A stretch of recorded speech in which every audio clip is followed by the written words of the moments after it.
so much for taking the time to chat with me today. Obviously, we got a lot of exciting things to get to. Boston calling, no big deal. You're on the lineup for this year. But before we get into all that good stuff, could you take it back to the very beginning and talk about how Mint Green came about? Yeah, so it started in the fall of 2015. I was coming off the end of my high school band and everyone basically just kind of quit, but I still wanted to do music. That's like all I ever planned for my life. So I was like, ooh, I gotta keep it going. And so I went on Craigslist and I ended up finding Daniel, who was a drummer that was new to town. Uh-huh. And we practiced a few times that September, October, November. And then I ended up going on a little vacation. My dad's side of the family is from this really small island in the Caribbean called Anguilla, and I hadn't gone back there since I was like, I don't know, maybe like the beginning of high school or something like that. So I ended up going there in 2015, and while I was there, I wrote four out of the songs for our first EP, and so yeah, when I came back, we just started doing shows pretty much immediately with like those songs and then like covers and stuff, and then it's just been kind of grinding since then. I would say like our real kind of start was like 2016, once we had like all of the pieces of a band, another guitarist and then the bassist, and then we just did any and all shows anywhere, anytime. We were there just grinding as much as we could. Hell Yeah. yeah. Well, I think it's so iconic that you and Daniel met on Craigslist. Yeah. Because people don't, I feel like, utilize Craigslist or talk about Craigslist in the way they used to. And it had its purpose back, especially in 2015. So that's a beautiful thing it brought you together. Yeah, definitely. It's wild. But Yeah. I think the internet has always played like a big role for me, at least in like my life. So I found Daniel on Craigslist, our original bassist. I got on Reddit. I didn't even have a Reddit account. I was just like, what's Reddit? I'm having a really hard time finding a bassist. And I ended up making a Reddit account just to look up r/Boston music, and then that's how we got our bassist. I've gotten gigs through Tinder. Like, Wow. there's like crazy, crazy things that the internet has done for us. And Yes. yeah, yeah. That's a beautiful thing. Where did the name Mint Green come from? Yeah, so mint green is my favorite color. Uh, it's really that simple. Yeah. I love that. It's what I like, and there it is. That's great. Now, your sound, I love. And for someone who hasn't heard your music yet, though, how would you explain that to them? I would say that we are under the rock umbrella. Mhm. So some stuff is punky, some stuff is more indie and calm. Um, Emo is definitely something I would put in there. Um, but yeah, it's just definitely under the rock umbrella, and but we try to keep things upbeat and try to keep things positive, but definitely very much a band vibe. Hell yeah. I love Yeah. that. So, about a year ago, you got signed to a record label, Pure Noise. Man, that year must have flown by for you guys. How have things changed since signing to a label? Yeah, so I think the biggest change was that we were able to record and release our very first LP. Yeah. So 10 songs. Yes. Prior to that, we were self-funding our EPs. We have two EPs under our belt that we did, which were 6 songs each. One of them was recorded in a friend's basement who was amazing and continues to do great things.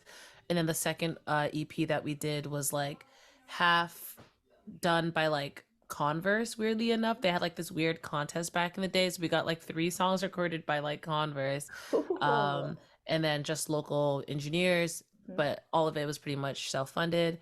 And so yeah, the biggest difference with being signed was we got to do our album. We flew out to Nashville, Cool. worked with an amazing producer who does like all of Lucy Dacus's stuff.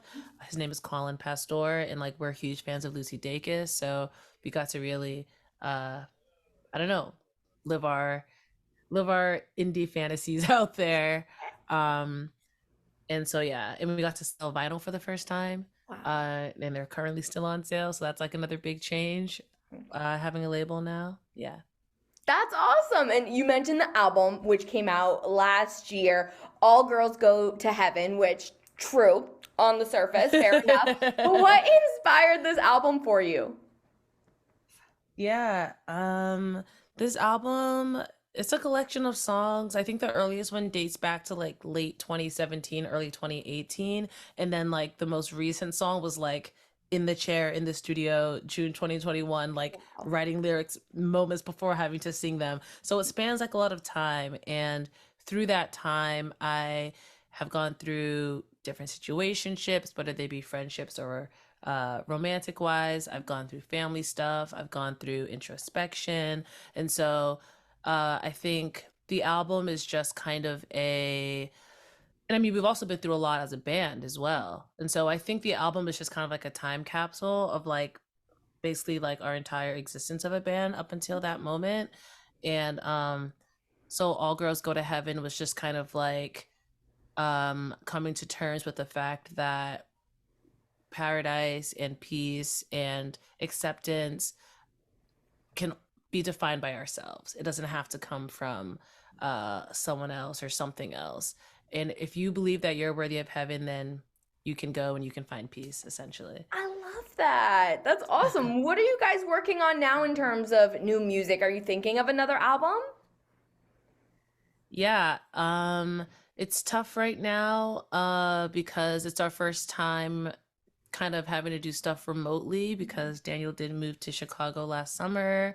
For y'all that don't know, our drummer Daniel, he has been in med school this entire time of the band, and thankfully he's found ways to balance it. But he finally did have to make that move. They like once you graduate, they like place you somewhere, and the closest he could get was Chicago, which has a great music scene. So, if anything, we're looking forward to getting out there and hopefully playing stuff like Lollapalooza or like Pitchfork Fest or any of the amazing music stuff that they have out there in Chicago.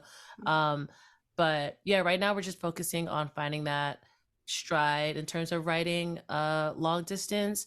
And then honestly, we're still kind of focused more on touring right now because with the pandemic and stuff, we like released our album when it was still, I mean, the pandemic is still ongoing, but like we Right. released it 2021 or sorry, 2022, It's all and a blur. it was still like, yeah, exactly. So we would still love to just like get out there physically because like a lot of our audience, I feel like is spread all over. Like, you know, Yeah. that's how the internet is. So it'd be awesome to like get out there more. Of course, we would love to release at least a single this year. I don't think we're gonna release an album this year, but never say never, I guess. Yeah. But yeah, just focusing on touring and writing, I think is what's happening right now. Hell yeah. And that's cool that you're already thinking ahead to what types of things you can do in Chicago while Daniel's out there. That's so dope. Always Yeah. moving. So let's talk about Boston Calling. Take me through that moment Woo. when you found out you were going to be on the lineup for this year. So it was crazy because I don't even know if I'm like allowed to say this, but Yeah. literally it was just an Instagram DM from a random person that said, "Do you want to play Boston Calling?" And we're like, "Yes." And Actually, then I yeah. like, yeah, it was just like literally like I'm glad I saw the Instagram DM. It was literally just a DM from someone. Hey, are you guys interested in playing Boston Calling? Yes. Who wouldn't be interested in playing Boston Calling? Whoa. So yeah, I said yes, and then they emailed us an offer, and then it was like that simple. Oh.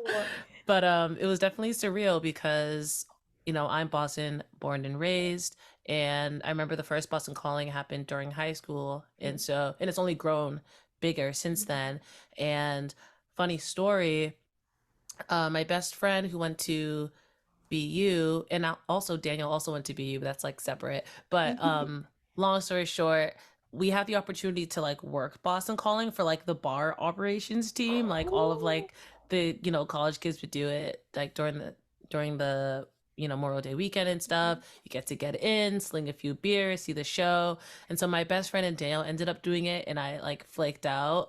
And that was like the Paramore year. And so like literally sometimes you'll probably still see Daniel wearing like his Boston Calling with the logo bar op shirt.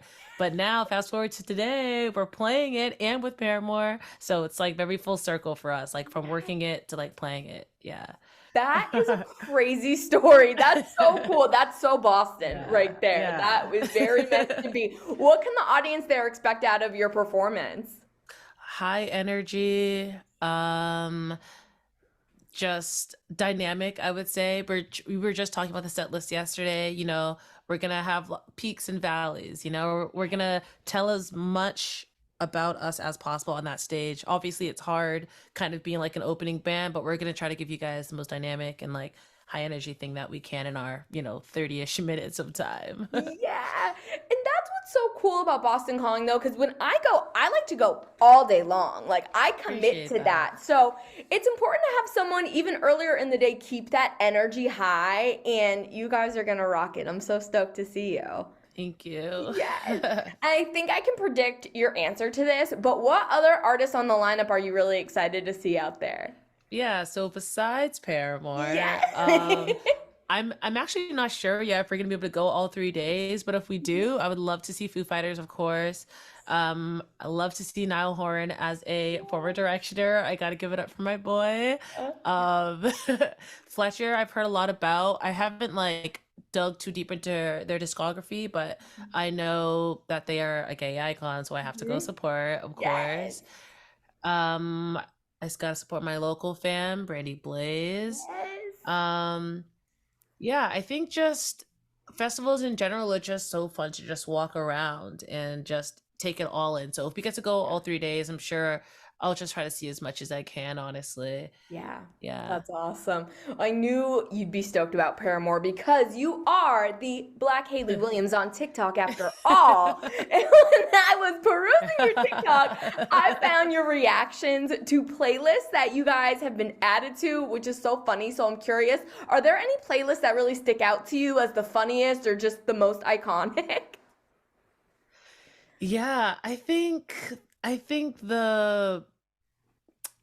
don't remember like the title specifically, but any playlist that has to do with like being sad but getting through it, like those are always like my favorite because that is I think what our music is about is it's like, over like it's sad themes and like sad things happening, but at the end of the day there's always still that grain of hope. Yeah, And so, yeah, anything like that. I can't think of any specific titles, but sure. you know It's the the ones, you know feeling. the That's what it's all vibes. about.